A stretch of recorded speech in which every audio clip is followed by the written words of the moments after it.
Hello दोस्तों, आप सभी का स्वागत है इसका टेक्निकल क्लासेस में। तो चल दोस्तों, आज बात करेंगे मैग्नेट एंड इलेक्ट्रोमैग्नेट से जो क्वेश्चंस प्रीवियस पेपर में पूछा हुआ है, सभी क्वेश्चंस को इस वीडियो में देखेंगे। तो आप लोग वीडियो में इन तक जरूर बने रहिएगा। साथ ही साथ नए हैं तो चैनल को सब्सक्राइब करके वीडियो को जरूर शेयर कर दीजिएगा।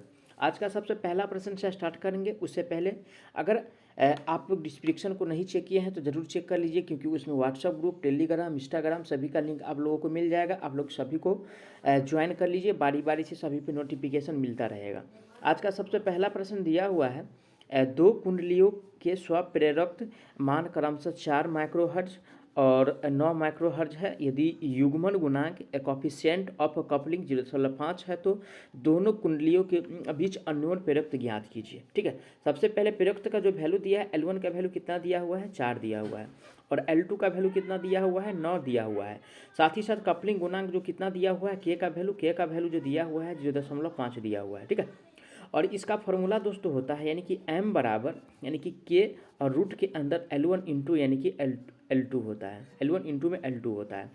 अब समझेंगे, m बराबर में यानी कि K का जो वैल्यू है 0.5 है, और फिर रूट के अंदर L1 का वैल्यू कितना दिया हुआ है, 4 दिया हुआ है, और L2 का वैल्यू कितना है, 9 दिया हुआ है। तो 9 चौका 36 हो जाएगा। 36 को बाहर करेंगे, रूट से बाहर अगर निकलेगा तो कितना, यानी कि 6 निकलेगा। अब 0.5 और गुना में अगर 6 को करते हैं तो कितना हो जाएगा, 6 पंच 30, और बट्टा में यानी कि 10 हो जाएगा। ठीक है, बट्टा में क्या हो जाएगा, 10 हो जाएगा। इसको काटेंगे तो ला के क्या देगा, यानी कि 3 देगा, और ये आएगा जो माइक्रो हर्ज में आएगा, क्योंकि माइक्रो हर्ज में ऑप्शन यानी कि दिया हुआ है। ठीक है, तो राइट आंसर की बात किया जाए, 3 माइक्रोहर्ज ऑप्शन किस में दिया है, ए में कह रहा है 4 माइक्रोहर्ज। तो 4 माइक्रोहर्ज जो है यानी कि कैलकुलेशन के बाद नहीं आया है, ना 2 माइक्रोहर्ज आया है, ना 1 माइक्रोहर्ज आया है। ये जो आया है यानी कि 3 माइक्रोहर्ज, जो कि डी में दिया है। राइट आंसर की बात किया जाए तो ऑप्शन इसका डी सही हो जाएगा।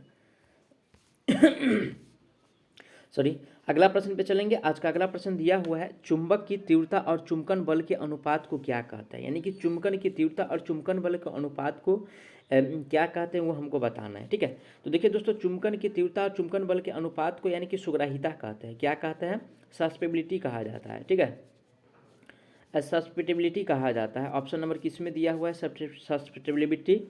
ठीक है, यानी कि सुग्राहिता जो दिया हुआ है ए में कह रहा है यानी कि विद्युतशीलता।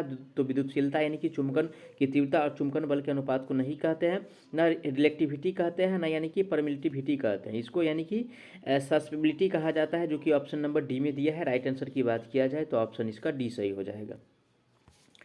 आगे चलेंगे नेक्स्ट क्वेश्चन पे।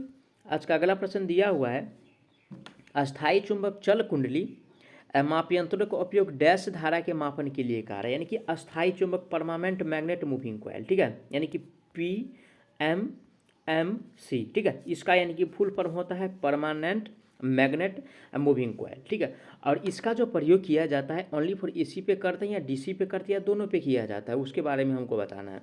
तो देखिए दोस्तों, PMMC को ओनली फॉर यानी कि DC पे यूज करते हैं, केवल DC पे इसको चलाते हैं। अगर AC पे चलाएंगे तो ये क्या हो जाएगा, नष्ट हो जाएगा। ऑप्शन पढ़ेंगे, ए में करा AC और DC दोनों, तो AC और DC दोनों पे इसको नहीं चलाते हैं। ठीक है, ओनली फॉर इसको DC पे चलाया जाता है, जो कि ऑप्शन बी में दिया है। राइट आंसर की बात किया जाए तो ऑप्शन इसका बी सही हो जाएगा। आगे बढ़ेंगे नेक्स्ट क्वेश्चन पे। आज का अगला प्रश्न दिया हुआ है, ठीक है, आज का अगला प्रश्न दिया हुआ है, वह अस्थायी चुंबक जो सामान्यतः है डैश वाली सामग्री से बने होते हैं। ठीक है, यानी कि अस्थायी चुंबक, अस्थायी चुंबक के बारे में हमको बताना है, जो क्वेश्चंस में पूछ रहा है। और देखिए दोस्तों, अस्थायी चुंबक जो होता है जो बना होता है अस्थायी चुंबक, ये इसका जो पदार्थ होगा, ठीक है, उच्च निग्राहिता वाला होगा। क्या होगा, यानी कि उच्च निग्राहिता हो उसके पास। ठीक है, उच्च निग्राहिता हो, ठीक है, उच्च निग्राहिता हो उसके पास, उस पदार्थ से इसको क्या करेंगे, यानी कि बनाया जाता है। ऑप्शन किस में दिया है, ऑप्शन सी में दिया है, उच्च निग्राहिता। राइट आंसर जो होगा ऑप्शन इसका सी सही हो जाएगा। आगे बढ़ते रहेंगे नेक्स्ट क्वेश्चन पे। आज का अगला प्रश्न दिया हुआ है, चुंबकशीलता की इकाई डैश है। क्या, यानी कि चुंबकशीलता का। ठीक है, चुंबकशीलता का इकाई हमसे पूछ रहा है, चुंबक यानी कि शीलता का। और देखिए दोस्तों, चुंबकशीलता का जो इकाई होता है, ठीक है, ये चुंबकशीलता का इकाई होता है हेनरी प्रति मीटर होता है। क्या होता है, हेनरी प्रति मीटर होता है। ए में कह रहा है हेनरी मीटर, तो हेनरी मीटर नहीं होता है। ये वेबर प्रति मीटर स्क्वायर जो होता है दोस्तों, यानी कि फ्लक्स घनत्व का होता है। ठीक है, चुंबकीय फ्लक्स घनत्व का होता है वेबर प्रति मीटर स्क्वायर या टेस्ला होता है। ठीक है, ये सब ध्यान रखिए, क्वेश्चन बार बार पूछा जाता है। और हेनरी प्रति मीटर जो दिया है ऑप्शन बी में दिया है, जो चुंबकशीलता का इकाई होता है। राइट आंसर की बात किया जाए तो ऑप्शन इसका बी सही हो जाएगा। आगे बढ़ेंगे नेक्स्ट क्वेश्चन पे। आज का अगला प्रश्न दिया हुआ है किसी विद्युत परिपथ में होने वाले वोल्टेज ड्रॉप चुंबकीय परिपथ में किस पैरामीटर के अनुरूप होता है। ठीक है, यानी कि विद्युत परिपथ और चुंबकीय परिपथ में कंपैरिजन करना है अकॉर्डिंग टू जो वोल्टेज ड्रॉप हो रहा है, यानी कि विद्युत परिपथ में। ठीक है, तो देखिए दोस्तों, अगर विद्युत परिपथ में वोल्टेज ड्रॉप है, ठीक है, तो चुंबकीय परिपथ में हमसे पूछ रहा है, और चुंबकीय परिपथ में दोस्तों एमएमएफ ड्रॉप होगा, जिसको मैग्नेटोमोटिव फोर्स कहा जाता है। ठीक है, एमएमएफ ड्रॉप होगा, उसमें वोल्टेज ड्रॉप, तो चुंबकीय परिपथ में यानी कि एमएमएफ ड्रॉप। ऑप्शन किस में दिया हुआ है, इसमें कह रहा है चुंबक, तो यानी कि परमियंस, तो परमियंस नहीं होता है, ना रिलेक्टेंस होगा दोस्तों, ना फ्लक्स होगा। ठीक है, ये जो होता है इसका अपोजिट यानी कि एमएमएफ होता है, जो कि डी में दिया है। राइट आंसर की बात किया जाए तो ऑप्शन इसका डी सही हो जाएगा। वहीं पर एमएमएफ की फुल फॉर्म की अगर बात किया जाए तो इसका फुल फॉर्म होता है मैग्नेटोमोटिव फोर्स। याद रखिए, क्वेश्चन बार बार अगर हो सकता है रिपीट हो तो पूछ सकता है कि एमएमएफ का फुल फॉर्म क्या है, अगर पेपर इजी बने तो। ठीक है, चलिए आगे बढ़ेंगे नेक्स्ट क्वेश्चन पे। आज का अगला प्रश्न दिया हुआ है किसी चुंबकीय पदार्थ की चुंबकशीलता निम्न में से किस में परिवर्तन होने पर बदल सकती है। यानी कि चुंबकीय पदार्थ की चुंबकशीलता जो है किस में परिवर्तन होने पर वह जो है यानी कि बदल सकता है। ऑप्शन पढ़ेंगे। ऑप्शन ए में जो दिया हुआ है, ठीक है, प्रतिरोध कह रहा है, तो प्रतिरोध में जो परिवर्तन होगा तो पदार्थ से इसका कोई मतलब ही नहीं है, पदार्थ पे उस पर यानी कि इफेक्ट नहीं पड़ेगा, यानी कि बदलने वाला। ठीक है, पहला ऑप्शन गलत हो गया। बी में दिया है प्रयुक्त वोल्टेज में, प्रयुक्त वोल्टेज में भी अगर बदलाव होगा तो ये परिवर्तन नहीं हो सकता है। साथ ही साथ धारा में भी नहीं, यानी कि ओनली फॉर अगर तापमान में, ठीक है ना, परिवर्तन अगर किया जाए तो चुंबकीय पदार्थ का जो चुंबकशीलता का वैल्यू होगा वो बदल जाता है, जो कि ऑप्शन डी में दिया है तापमान। तो राइट आंसर की बात किया जाए, टेम्परेचर जो दिया हुआ है डी में दिया है, राइट आंसर जो होगा ऑप्शन यानी कि इसका डी सही हो जाएगा। आगे बढ़ेंगे नेक्स्ट क्वेश्चन पे। आज का नेक्स्ट क्वेश्चन से दिया हुआ है फ्लक्स की एसआई इकाई है, किसका पूछ रहा है, यानी कि फ्लक्स का पूछ रहा है। ठीक है, और देखिए दोस्तों, फ्लक्स का इकाई की अगर बात किया जाए तो यानी कि वेबर होता है। किसका क्या होता है, वेबर होता है। ऑप्शन पढ़ेंगे। ए में क्या दिया हुआ है, वेबर प्रति सेंटीमीटर, तो फ्लक्स का यूनिट नहीं है। और बी में दिया है एम्पियर टन प्रति वेबर, ये भी फ्लक्स का यूनिट नहीं है। लेकिन सी में जो दिया हुआ है वेबर, ये जो है फ्लक्स का यूनिट है। तो राइट आंसर हमको यही पहचानना था, तो करेक्ट आंसर जो होगा ऑप्शन सी सही हो जाएगा। जबकि डी में जो दिया है वेबर प्रति मीटर स्क्वायर, ये चुंबकीय फ्लक्स घनत्व का इकाई है। ठीक है, अगला प्रश्न पे चलेंगे। आज का अगला प्रश्न दिया हुआ है, कह रहा है कि निम्न में से कौन सा विकल्प निर्वात की सापेक्ष चुंबकशीलता को दर्शाता है। यानी कि निर्वात वाला हमसे पूछ रहा है, क्या, निर्वात वाला। और देखिए दोस्तों, यानी कि निर्वात की सापेक्ष चुंबकशीलता की अगर बात किया जाए, ठीक है, तो एक होता है। क्या होता है, यानी कि एक होता है। ठीक है ना। ऑप्शन पढ़ेंगे। ऑप्शन ए में कह रहा है यानी कि 1/4 पाई, तो 1/4 पाई नहीं होता है। ये जो होता है दोस्तों ओनली फॉर एक होता है। ठीक है ना, क्या होता है, एक होता है। ऑप्शन किस में दिया है, एक ऑप्शन नंबर डी में दिया है। राइट आंसर की बात किया जाए तो ऑप्शन इसका डी सही हो जाएगा। जबकि सी में जो दिया हुआ है 4 पाई × 10⁻⁻7 हेनरी प्रति मीटर, ये ईयर का है। किसका, ईयर का है। अगर ईयर का चुंबकशीलता पूछे तो 4 पाई × 10⁻⁷ हेनरी प्रति मीटर, ये क्वेश्चन पूछा हुआ है। ठीक है, ये डीएमआरसी में क्वेश्चन पूछा हुआ है। साथ ही साथ ये भी क्वेश्चन पूछा हुआ है कि निर्वात की सापेक्ष चुंबकशीलता क्या है, जो आप देख रहे हैं, भी डीएमआरसी में ही क्वेश्चन पूछा हुआ है। ठीक है, और ये वाला जो पूछा हुआ है क्वेश्चन, ये यूपीपीसीएल T2 में भी क्वेश्चन आया हुआ है ना।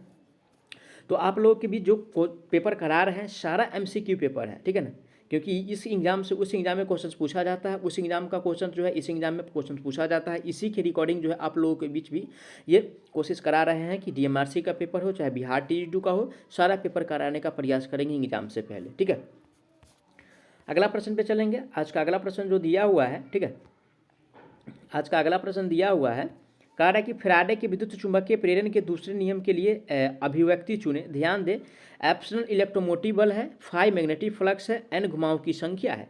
तो देखिए दोस्तों, ये जो फॉर्मूला होता है, ठीक है, एप्सिलॉन बराबर -n, उसके बाद d फाई बाई यानी कि dt होता है। ठीक है ना। ऑप्शन किस में दिया हुआ है, और ये जो नियम है यानी कि लेंज का नियम है। क्या है, यानी कि लेंज का नियम है। ऑप्शन किस में दिया हुआ है, -n/d⁵/dt। ऑप्शन नंबर ए में दिया है। राइट आंसर जो होगा ऑप्शन इसका ए करेक्ट हो जाएगा। ठीक है, आगे बढ़ेंगे नेक्स्ट क्वेश्चन पे। आज का अगला प्रश्न दिया हुआ है, 1 टेस्ला डैश वेबर प्रति मीटर स्क्वायर के बराबर है। यानी कि 1 टेस्ला, ठीक है, 1 टेस्ला बराबर दोस्तों 1 वेबर, ठीक है, प्रति मीटर स्क्वायर होता है। 1 वेबर प्रति मीटर स्क्वायर होता है। ऑप्शन किस में दिया हुआ है, 1 वेबर प्रति मीटर स्क्वायर या 1 जो होता है ए में दिया हुआ है। तो राइट आंसर जो होगा ऑप्शन इसका ए सही हो जाएगा। जबकि बी में दिया है 10, तो 10 से क्या मतलब है भाई, 1 टेस्ला बराबर 1 वेबर प्रति मीटर स्क्वायर होता है। ठीक है, सी में दिया है 0.1, 0.1 नहीं होता है ना, 100 होता है। आगे बढ़ेंगे नेक्स्ट क्वेश्चन पे। आज का अगला प्रश्न दिया हुआ है, स्थिर विद्युत चार्ज वाले क्षेत्र में डैश होता है, यानी कि स्थिर विद्युत चार्ज वाला जो क्षेत्र होता है उसमें क्या होता है, ठीक है ना। ए में जो दिया हुआ है विद्युत और चुंबकीय क्षेत्र, ये क्या, इसका मतलब ये हुआ कि दोनों होता है ना। बी में दिया हुआ है, क्या कह रहा है, ए में फिर से ऑप्शन नहीं पढ़ेंगे, विद्युत और चुंबकीय क्षेत्र, इसका मतलब विद्युत क्षेत्र में भी और चुंबकीय क्षेत्र में, है ना। तो बी में दिया है यानी कि विद्युत क्षेत्र, सी में दिया है यानी कि चुंबकीय क्षेत्र, और डी में दिया हुआ है यानी कि गामा क्षेत्र। तो गामा क्षेत्र से कोई मतलब नहीं है भाई, है ना, या तो चुंबकीय क्षेत्र में होगा या विद्युत क्षेत्र में होगा, हो सकता है दोनों में हो, है ना। तो देखिए क्वेश्चन अकॉर्डिंग टू ऑप्शन के हिसाब से अगर देखा जाए, है ना, तो ये जो होता है ये ओनली फॉर इलेक्ट्रिक फील्ड में होता है, यानी कि विद्युत क्षेत्र में होता है, जो कि ऑप्शन बी में दिया हुआ है विद्युत क्षेत्र। राइट आंसर जो होगा ऑप्शन इसका बी सही हो जाएगा। आगे बढ़ेंगे नेक्स्ट क्वेश्चन पे। आज का अगला प्रश्न दिया हुआ है, एक चुंबकीय क्षेत्र चारों तरफ विद्यमान होते हैं, ठीक है। एक चुंबकीय क्षेत्र के चारों तरफ क्या विद्यमान होते हैं दोस्तों, ठीक है। तो देखिए दोस्तों, यानी कि चुंबकीय क्षेत्र के चारों तरफ जो विद्यमान होता है यानी कि चलायन होता है, यानी कि मूविंग चार्ज होता है। क्या होता है, मूविंग चार्ज होता है, ठीक है, मूविंग चार्ज होता है, चार्ज होता है। ऑप्शन किस में दिया, मूविंग चार्ज, इसको चलायमान आवेश कहते हैं, है ना, चलायमान आवेश कहते हैं। ए में जो दिया हुआ है कह रहा है यानी कि लोह आयरन, लोह के, तो लोह चारों तरफ विद्यमान नहीं होता है, ना ताम्र होता है ना एल्युमिनियम होता है, ये चल आयन होता है, यानी कि मूविंग चार्ज होता है, जो कि डी में दिया है। राइट आंसर ऑप्शन डी सही हो जाएगा। आगे बढ़ेंगे नेक्स्ट क्वेश्चन पे। आज का अगला प्रश्न दिया हुआ है, कह रहा है कि चुंबक संबंधित गॉस के नियम अनुसार किसी बंद पृष्ठ में से गुजरने वाले कुल चुंबकीय फ्लक्स हमेशा डैश होता है, ठीक है। यानी कि गॉस के नियम के अनुसार, किसके नियम के अनुसार बताना है, गॉस के नियम के अनुसार। और गॉस के नियम के अनुसार अगर चुंबकीय फ्लक्स हमेशा जो होगा दोस्तों ये जीरो होता है, ठीक है। क्या होता है, जीरो होता है, यानी कि शून्य होता है, जो कि ऑप्शन डी में दिया है। राइट आंसर की बात किया जाए तो ऑप्शन इसका डी सही हो जाएगा, ठीक है। और ये क्वेश्चन जो है RSM/SB यानी कि इंस्ट्रक्शन में पूछा हुआ है इलेक्ट्रीशियन ट्रेड से, ठीक है। चलिए अगला प्रश्न पे चलेंगे। आज का अगला प्रश्न दिया है, प्रति चुंबकीय पदार्थ के लिए एक्स का मान डैश होता है, किसके लिए कहला, यानी कि डायमैग्नेटिक के लिए कहला है। सबसे पहले देखिए, अगर हिंदी समझ में नहीं आ रहा है तो थोड़ा इंग्लिश का भी आप लोग जो है हिंट ले लीजिएगा, ठीक है ना, क्वेश्चंस बनाने में इजी रहता है। अगर क्वेश्चंस जैसे हिंदी में नहीं समझ आ रहा है तो इंग्लिश में समझ आ जाएगा, इंग्लिश में नहीं आ रहा है तो हिंदी में समझ में आ जाएगा, ठीक है ना। डायमैग्नेटिक, ठीक है, डायमैग्नेटिक में यानी कि एक्स का वैल्यू पूछ रहा है। और डायमैग्नेटिक की बात किया जाए, ये जो है यानी कि क्या है, ठीक है, इससे होकर विद्युत प्रवाहित नहीं होगा, है ना। तो ये जो है यानी कि ऋणात्मक सब्सटेंस है, क्या है, यानी कि ऋणात्मक पदार्थ है। ऑप्शन किस में दिया है, ऋणात्मक, ऑप्शन नंबर डी में दिया है ऋणात्मक। राइट आंसर जो होगा ऑप्शन इसका डी सही हो जाएगा। जबकि पॉजिटिव कह रहा है तो पॉजिटिव जो ये नहीं होगा, ना उदासीन होगा ना ये अधिक होता है, ठीक है। तो मैं आशा करता हूँ आप लोग सारा प्रश्न को अच्छा से समझे होंगे। अगर कोई प्रश्न में किसी प्रकार का डाउट है तो प्लीज़ आप लोग उसके लिए कमेंट कीजिएगा, आपको जवाब बहुत जल्द मिलने वाला है। साथ ही साथ नए हैं तो चैनल को सब्सक्राइब करके वीडियो को जरूर शेयर कर दीजिएगा। और दोस्तों आप लोगों के बीच बता दूं कि एग्ज़ाम के लिए आप लोग परेशान हैं तो एग्ज़ाम के लिए परेशान नहीं हो, आप लोगों के बीच बहुत जल्द एग्ज़ाम का डेट यानी कि अनाउंस होगा। साथ ही साथ जो लोग परेशान हैं कि यानी कि टाइम बार बार फेल हो रहा है, एग्ज़ाम होगा कि नहीं होगा, आप लोग उस पर मत ध्यान दीजिए, आप लोग तैयारी पे ध्यान दीजिए। साथ ही साथ मैं ये बता दूं कि देखिए, जब प्राइमरी स्कूल में पढ़ते थे, जब स्टार्टिंग किए थे पढ़ाई को लेकर के, तो वहाँ पे जब मन होता था जाते थे, जब मन होता था फिर आ जाते थे। ऐसा नहीं है भाई, कंपटीशन है, कंपटीशन में बहुत सारा प्रोसेस होता है। उसके बाद यानी कि पेपर बनता है, पेपर सेट होता है, उसके बाद एग्ज़ाम होता है। ऐसा नहीं है कि डायरेक्ट यानी कि आज पेपर बना कल एग्ज़ाम हो जाएगा। इसका पेपर लगभग जो है 2 महीना 1 महीना यानी कि 3 महीना, यानी कि जिस हिसाब से क्वेश्चन सेट करना है ना, जो होता है सेट, जो प्रोसेस से होता है उसमें टाइम लगता है भाई, है ना। और कुछ अनुमति भी मिलना चाहिए, है ना, जो एग्ज़ाम पेपर जो कराती है, जो कंडक्ट कराती है, उससे यानी कि अनुमति भी होना चाहिए, बोर्ड है उससे अनुमति भी होना चाहिए, तब यानी कि पेपर होता है सारा प्रोसेस होने के बाद। तो आप लोग घबराए नहीं, एग्ज़ाम होगा, ज़रूर होगा। तो आप लोग तैयारी को और बेहतर बना लीजिए, आपका सिलेक्शन पक्का मानिए, है ना। तो चलिए मिलते हैं नेक्स्ट वीडियो में, तब तक के लिए जय हिंद।